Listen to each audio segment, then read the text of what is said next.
আচ্ছা কোনছে আল্লাহ বড় না মানুষ বড়? ধরো গাদা, তুই কার হাতে কার জোড়া দেশ? কুড়াই আল্লাহ আর কুড়াই মানুষ। যেটা কবার কইছে ওইটা কন। আল্লাহ বড় না মানুষ বড়? আল্লাহই তো বড়।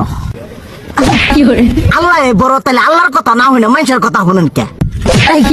তুই কি কইতাছস? কি আর আল্লাহর কথা মানে না মানুষের কথা মানে? হ্যাঁ, কি আর মানুষের কথা শুনেন তাই না?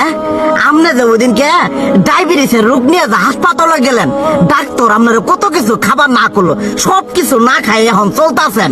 তাহলে আল্লাহ যে আপনারে কইছে যে হারাম খাবার না, সুদ খাবার না, কই আপনি তো কাম কাজ বাদ দিয়ে এলাকার মধ্যে টাকা পয়সা না গায়ে খালি ওইলে দিয়েই খান। নিজেরা টিয়াও হালাল ভাবে কামাই করেন না, ওই সুদ তো না কয়টা টিয়া করে লাভ আহে ওইলে দিয়ে দিয়ে চলেন আর পেটা বড় বানাইছেন।